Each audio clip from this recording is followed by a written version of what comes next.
क्या शंकराचार्य जी के मामले पे या इस तरह के मामले पे संघ प्रमुख का कोई बयान आया है? जिस प्रकार से आसाम में चीजें हुई हैं, उस पर कोई बयान आया है संघ प्रमुख का? भारतीय जनता पार्टी और संघ जो है सिर्फ सत्ता के लिए काम करता है। नमस्कार दोस्तों, कैसे हैं आप लोग। उम्मीद है आप सभी अच्छे होंगे। गुजरात लॉबी ने जो प्लान बनाया है उसे हर जगह एग्जीक्यूट किया जा रहा है। क्या दिल्ली में, क्या बिहार में, क्या असम के अंदर, या फिर पश्चिम बंगाल के अंदर, या फिर आने वाले वक्त में उत्तर प्रदेश के भीतर भी। तो जिस तरह के हालात बन रहे हैं उसमें क्या एक विशेष जो समुदाय है उसको टारगेट पर लिया जा रहा है? क्या खरीद फरोख्त भी सियासी तौर पर हो रही है? करेंगे बात इन सभी पहलुओं पर। केपी मलिक जी, बृहस्पतिवार हमारे साथ जुड़े। सर, बहुत बहुत स्वागत है आपका। धन्यवाद हिमांशु जी, आपका, आपके दर्शकों का भी। सर, प्रधानमंत्री नरेंद्र मोदी कॉम्प्रोमाइज्ड हैं, ये आरोप कांग्रेस पार्टी लगाती है, लेकिन अब कांग्रेस पार्टी के ही बहुत बड़े नेता वो कॉम्प्रोमाइज्ड हो गए 50 करोड़ के लिए। इस तरह की खबरें चल रही हैं, इस तरह की बातें चल रही हैं सोशल मीडिया पर। किस तरह से इसे देखा जाए और असम की जो राजनीति है चुनाव से पहले वो किस तरफ जा रही? देखिए हिमांशु जी, अगर आप देखें, प्रधानमंत्री जी कहीं न कहीं दबाव में है। वो तो साफ साफ दिखाई दे रहा है कि जिस प्रकार से लगातार इतने दिनों से स्टीम फाइल की चर्चा चल रही है, उस पर वो कुछ नहीं बोल रहे हैं, कोई एक्शन नहीं कर रहे हैं। दूसरा, अमेरिकन डील हुई है, जिस तरह दबाव में डील हुई है, हालांकि वो अभी रुक गई है। हमें तो पहले से अंदाजा था कि एक तरफा डील कैसे हो पाएगी। प्रधानमंत्री की तरफ से कोई रिएक्शन नहीं आया है, और जो आपके वाणिज्य मंत्री हैं वो बीच बीच में उसको बहुत बढ़िया बता रहे थे, वो ये हो जाएगा, वो हो जाएगा। अल्टीमेटली वो अभी रुक गई है। तो कई सारी चीजें हैं, तो साफ साफ दर्शाता है कि प्रधानमंत्री कहीं ना कहीं दबाव में है। क्यों दबाव में है, किस लिए दबाव में है, वो सारी चीजें भी लोगों के सामने हैं। दूसरी, जो आप आसाम की बात कर रहे हैं, आसाम के जो पूर्व मंत्री हैं भूपेन बोरा, आसाम के, वो भी कंप्रोमाइज कर रहे हैं और इस तरह की चर्चा है। हालांकि उन्होंने कल भारतीय जनता पार्टी ज्वाइन कर ली है, और इस तरह की उनके ऊपर इस तरह की चीजें हैं कि एक इंटरव्यू चल रहा है, जो उन्होंने एक चैनल को इंटरव्यू दिया है, उसमें बातचीत कर रही है लेडी, उनसे इंटरव्यू कर रही है, महिला पत्रकार है, वो उनसे पूछ रही है कि आप जो है कंप्रोमाइज हो गए और आपने 50 करोड़ रुपए ले लिए हैं। तो खाली इतनी क्लिप चल रही है, पूरी उसकी सच्चाई क्या है, लेकिन एक मोटा मोटी आरोप तो लगा ही है। और लोग भी विश्वास सीधा सीधा इसलिए कर रहे हैं कि भारतीय जनता पार्टी की ये रणनीति रही है कि शाम दाम दंड भेद हो, वॉशिंग मशीन हो, पैसे का लेन देन हो, कुछ भी हो, किसी भी कीमत पे वो किसी भी नेता को तोड़ने, किसी भी मंत्री को तोड़ने, किसी भी विधायक को तोड़ने के लिए इस प्रक्रिया को अपनाते हैं। और इसके लिए तो कुख्यात हैं आसाम के मुख्यमंत्री हेमंत बिस्वा शर्मा। वो खुद कांग्रेस से गए हैं। कांग्रेस में जब तक थे, भारतीय जनता पार्टी उनके ऊपर बड़े बड़े इल्जाम लगा रही थी। यही प्रधानमंत्री जी कहते थे कि अगर वो हमारी सरकार बनेगी और हम उनको जेल में डालेंगे, ये करेंगे, और बाद में वॉशिंग मशीन से धो के उनको उन्हीं को मुखिया बना दिया। यही स्थिति महाराष्ट्र में हुई थी पवार साहब के मामले में। हालांकि आज तो वो इस दुनिया में नहीं है। तो इस तरह की चीजें भारतीय जनता पार्टी में चलती हैं। तो ये सोशल मीडिया पे भी, दिल्ली के सियासी गलियारों में भी और आसाम में भी ये चर्चा जोरों पर है कि 50 करोड़ की डील हुई है। और कहीं ना कहीं जो पूर्व अध्यक्ष हैं कांग्रेस के, वो इसी लालच में वहां गए हैं। और उन्होंने जिस प्रकार से कहा है कि हाँ, मेरे पिताजी का सपना था कि उनकी 13 बीघे जमीन है और उसमें एक स्टेडियम होना चाहिए, तो सीधे सीधे ऐसा लगता है जैसे एक्सेप्ट कर रहे हैं और उन्होंने मान लिया कि लिए हैं और बहुत जल्दी एक स्टेडियम बन के तैयार हो जाएगा। जिस तरह से वो व्याख्या कर रहे हैं और बड़े कूल अंदाज में बैठे हुए हैं वो, उससे तो लग रहा है कि जैसे उन्होंने ले लिया और उनको कोई बहुत ज्यादा फर्क पड़ नहीं रहा है। जिस तरह से एक बेशर्मी दिखाते हुए कह रहे हो, ये है। लेकिन हकीकत क्या है, सच्चाई क्या है, वो अभी आना बाकी है। तो इसलिए इस तरह की चर्चाएं चल रही है मीडिया में, बहुत सारी चर्चाएं हैं। एक आज नया वीडियो आया है जिसमें राजस्थान के एक सांसद हैं, भारतीय जनता पार्टी के विधायक हैं, वो कंबल बांट रहे हैं और वो कहते हैं कि उसमें कोई मुस्लिम महिला बैठ गई है। वो कह रही है कि हमने तो आपको भीड़ दिखाने के लिए बिठा लिया है, कंबल आपको नहीं मिलेगा, ये कोई अच्छी बात नहीं है, आप चुपचाप बैठिए। इस तरह की, तो ये देश में जिस प्रकार का एक माहौल आजकल चल रहा है, और भारतीय जनता पार्टी ने एक बहस छेड़ दी है पूरे देश में इस तरह की। तो ये एक अनोखा समय हम देख रहे हैं राजनीति का। राजनीति में जो नई नई चीजें दिखाई दे रही हैं उसका उसकी प्रयोगशाला तो सबसे बड़ी उत्तर प्रदेश है। उत्तर प्रदेश में तो बहुत सारी नई नई चीजें आप देख रहे हैं। जिस प्रकार से जातियों में बंटवारा है, बाकी चीजें बट रही हैं। केंद्र की और लखनऊ की लड़ाई हो रही है।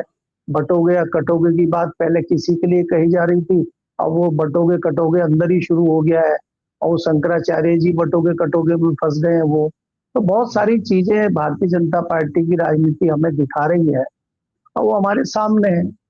जी। अच्छा केपी सर, एक तरफ आरएसएस के चीफ हैं मोहन भागवत, वो कहते हैं कि हम तो नेशन बिल्डिंग का काम करते हैं, हम ये सब जाति धर्म इन सब में बिलीव नहीं करते हैं, इस चीज को लेकर। लेकिन दूसरी तरफ राजस्थान का भी मामला होता है, असम के मुख्यमंत्री भी सीधे तौर पर कहते हैं, उस पर कोई बयान नहीं देते हैं। तो क्या आरएसएस और भारतीय जनता पार्टी दोनों मिलकर अंदर खाने ऐसा प्लान बनाए हुए हैं कि आप कुछ कहिए हम कुछ कहेंगे और बैलेंस कर लीजिए, और उसके बाद में चुनाव हो जाएगा, हम जीत जाएंगे, बाकी चीजें तो बाद में देख ली जाएंगी? नहीं, ये साफ तौर पे आप बिल्कुल सही कह रहे हैं। भारतीय जनता पार्टी के जो जीत के कारण है, भारतीय जनता पार्टी की जो सत्ता में आने की पूरी रणनीति है, उसके पीछे कहीं ना कहीं संघ की सियासत काम करती है, संघ की रणनीति काम करती है, संघ के कार्यकर्ता काम करते हैं, संघ की प्लानिंग काम करती है। इसमें तो कोई दो राय नहीं है। और इसको तो आप उस तरीके से कह सकते हैं कि संघ जो है वो नरम दल है और भारतीय जनता पार्टी गरम दल है। कहीं तुम गरम हो जाओ तो हम ठंडे हो जाएंगे, कि जहां हम गरम हो जाए वहां तुम ठंडे हो जाओ। इस रणनीति पे चल रहे हैं आप। अब आप जहां जहां जरूरत होती है वहां वहां संघ प्रमुख बयान दे देते हैं, जहां उनको लगता है वो चुप्पी साध जाते हैं। क्या शंकराचार्य जी के मामले पे या इस तरह के मामले पे संघ प्रमुख का कोई बयान आया है? या आप जिस प्रकार से आसाम में चीजें हुई हैं उस पर कोई बयान आया है संघ प्रमुख का? वेस्ट बंगाल में जितनी चीजें हो रही हैं उस पर आया है?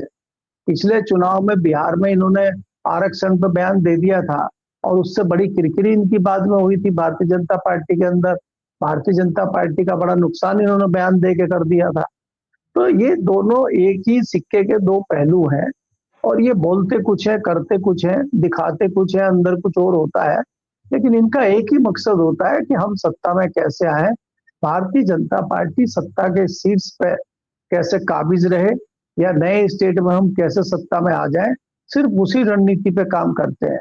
आप कितना भी मुश्किल हो, कितना भी कुछ दूसरा काम हो, कितनी भी कोई इमरजेंसी हो, भारतीय जनता पार्टी और संघ जो है सिर्फ सत्ता के लिए काम करता है। आज देश के ऊपर अमेरिकन डील की बात चल रही है, स्टिंग फाइल की बात चल रही है, लेकिन पूरी भारतीय जनता पार्टी वेस्ट बंगाल में चुनाव कैसे जीता जाए इस रणनीति पे काम कर रही है। देश में इतनी सारी चीजें चल रही है। प्रधानमंत्री जी 4 बार जो है एक मेट्रो ट्रेन का, और जो नई ट्रेन में दिल्ली से मेरठ गई है, हर 2 किलोमीटर के बाद उसको बढ़ाते हैं तो प्रधानमंत्री जी पहुंच जाते हैं उसका उद्घाटन करने के लिए, शिलान्यास करने के लिए, कभी हरी झंडी दिखाने के लिए। तो प्रधानमंत्री जी को चस्का है फोटो खिंचवाने का। जैसे अनोखा बहुत बड़ा काम कर दिया। इससे पहले ना मेट्रो चली ना ट्रेन चली। हमने तो ये देखा है कि पहले चाहे रेल मंत्री जाकर उद्घाटन कर दे, और हर जगह पे रेल मंत्री भी नहीं जाता था, वहीं के लोकल डीआरएम वगैरह, जीएम वगैरह ये कर लेते थे, या लोकल विधायक और सांसद आए और उद्घाटन हो गया। लेकिन आजकल तो हर जगह प्रधानमंत्री जाते हैं। योगी जी भी पीछे खड़े हुए थे, ब्रजेश पाठक जैसे तो बहुत पीछे थे, प्रधानमंत्री फ्रेम में ही नहीं आने दे रहे किसी को। तो इनका तो सिर्फ ये एक एजेंडा चल रहा है कि चुनाव को कैसे जीता जाए और कैसे दुनिया को दिखाया जाए कि भारत में बहुत बड़ा विकास हो रहा है। आज जिस प्रकार से भ्रष्टाचार है, जिस प्रकार से बेरोजगारी है, जिस तरह से महंगाई है, उस पर कोई चर्चा नहीं है, उसकी कोई प्लानिंग नहीं है, उसका कोई नई चीजें नहीं है। किसान जिस प्रकार से परेशान है, फसलें बर्बाद हो रही हैं, बीमा कंपनियां जो है घोटाले घपले कर रही हैं। अभी एक लगभग 500 करोड़ का घोटाला हरियाणा में पकड़ा गया है, एक निजी बैंक का किसानों के साथ। किसानों की जितनी वो योजनाएं चल रही हैं, किसानों के जितने सिस्टम चल रहे हैं, उनमें घोटाला घपला चल रहा है। सरकार का ध्यान उस तरफ बिल्कुल नहीं है। सरकार का ध्यान सिर्फ एक ही है कि किस प्रकार से लोगों को बरगलाया जाए और किस प्रकार से चुनाव जीता जाए। तो मुझे लगता है कि भारतीय जनता पार्टी सिर्फ चुनाव की रणनीति पे ज्यादा ध्यान देती है। बाकी देश में दुनिया में क्या चल रहा है उससे इनका कोई बहुत ज्यादा सरोकार नहीं है। जी। हम्म।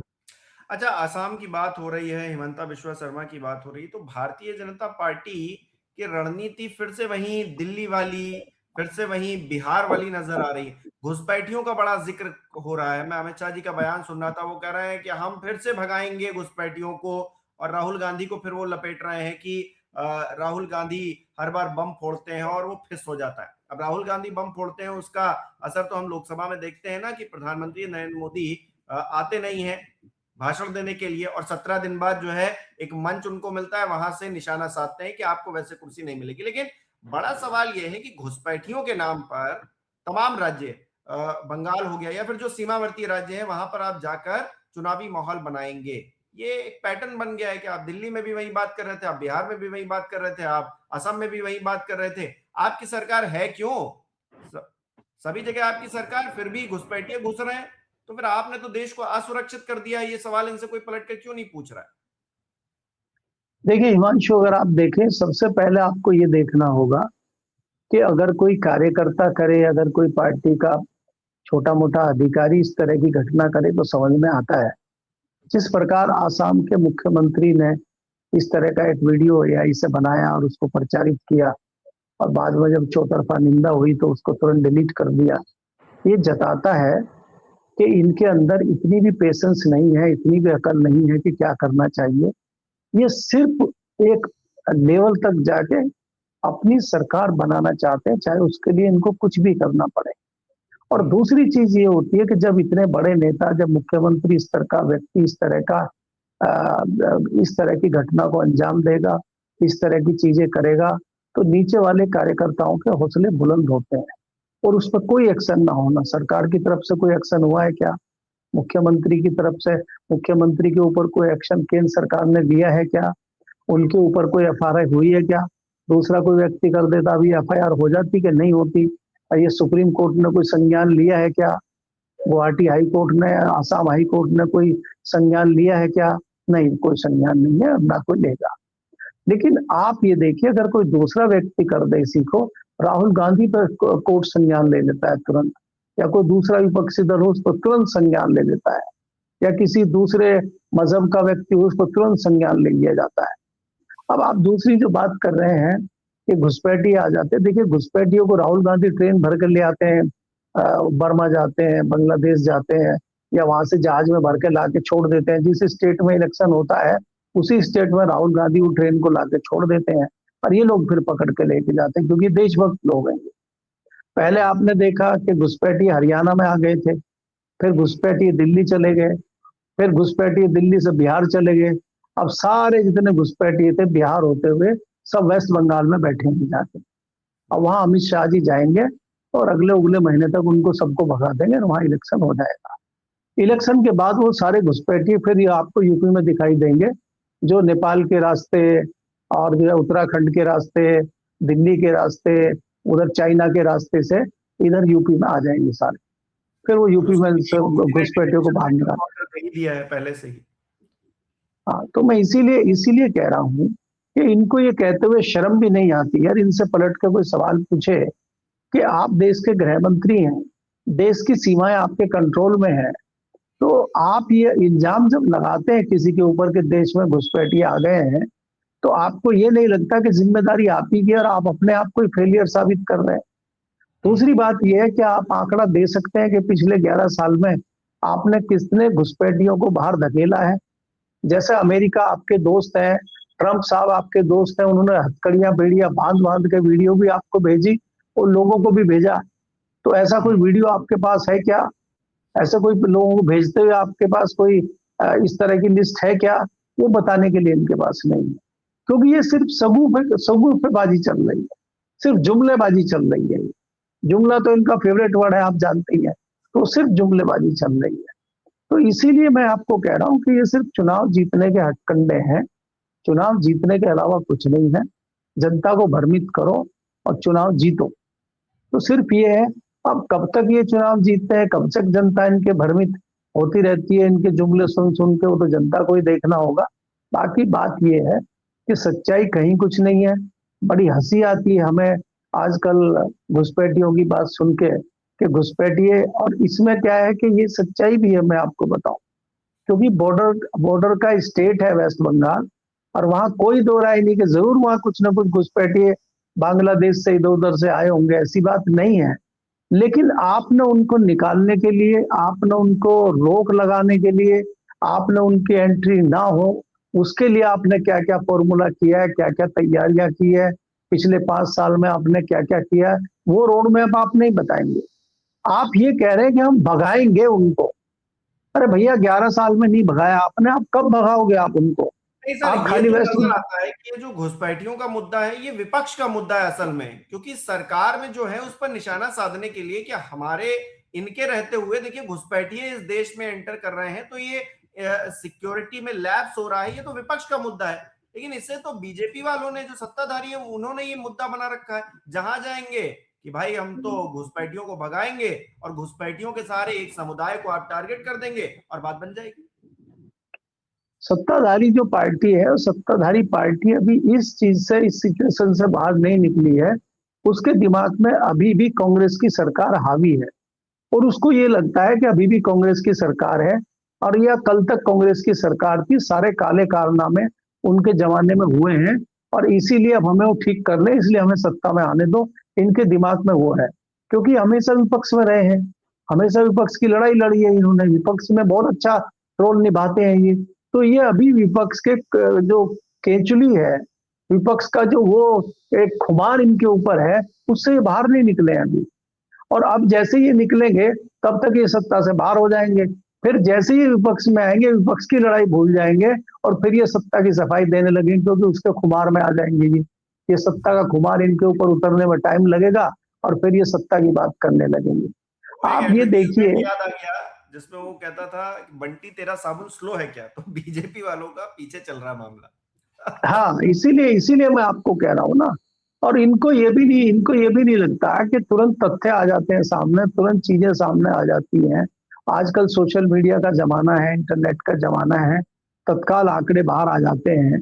अब जैसे ये घुसपैठियों की उनकी बात करते हैं, उसमें इतने रिएक्शन आ जाते हैं, किसी भी वीडियो को अगर यूट्यूब पे आप देखेंगे, इतने कमेंट आ जाते हैं कि आपने कितने भगाए, और वही लोग इंटरनेट पर सर्च करके बता देते हैं कि पिछले 10 साल में आपने 4 जो है घुसपैठिए बाहर निकाले हैं देश से, और जो घुसपैठिए ना आ पाए देश में उसमें आपने क्या तैयारियां की है, वो सारी चीज नगण्य है। तो आजकल तो सोशल मीडिया के जमाने पे तमाम चीजें आ जाती हैं, लेकिन इनको उससे कोई फर्क नहीं पड़ता है। इनको अपना राग मल्हार गाना है, मंच पर खड़े होकर वो ये गाते हैं, डिग्रियां बांट देते हैं, रोजगार दे देते हैं लोगों को, लोगों से कस्में खिलाने लगते हैं। वहां प्रधानमंत्री जी ने कल बहुत अच्छा भाषण दिया, उन्होंने कहा कांग्रेस तो पहले से ही नंगी थी, उसको वहां कपड़े उतारने की जरूरत क्या पड़ गई थी। अब आप उद्घाटन करने गए हैं रेल का, और आप वहां ये भाषण दे रहे हैं, तो ये आपकी हताशा जताता है कि आप कितने हताश और कितने उदास हैं, और कितने आप घबराए हुए हैं। एक हफ्ता आप संसद के पटल पे नहीं जा पाए, सदन में नहीं जा पाए, आपने राष्ट्रपति के अभिभाषण और आपने जो बजट सेशन का जो बजट भाषण था उसको मिस कर दिया आपने। पहली बार इतिहास बनाया नया, तो मोदी जी तो हर जगह इतिहास लिखवा रहे हैं, ये नया इतिहास भी उन्होंने लिखवा दिया। तो इसलिए इनको बाकी इतिहास पुरुष है, और इतिहास में उनका नाम बहुत सारी जगहों में आएगा जी। बिल्कुल, बहुत बहुत शुक्रिया केपी सर हमारे साथ जुड़ने के लिए, तमाम बातचीत के लिए। हमारे दर्शक किस तरह से देख रहे हैं इस विषय को कमेंट करके जरूर बताएं। इस वीडियो को लाइक करना, शेयर करना मत भूलिएगा। हमारे चैनल को सब्सक्राइब नहीं किया तो वो भी जरूर कीजिएगा। आप हमें सहयोग भी कर सकते हैं ज्वाइन बटन पर क्लिक करके। बहुत बहुत धन्यवाद।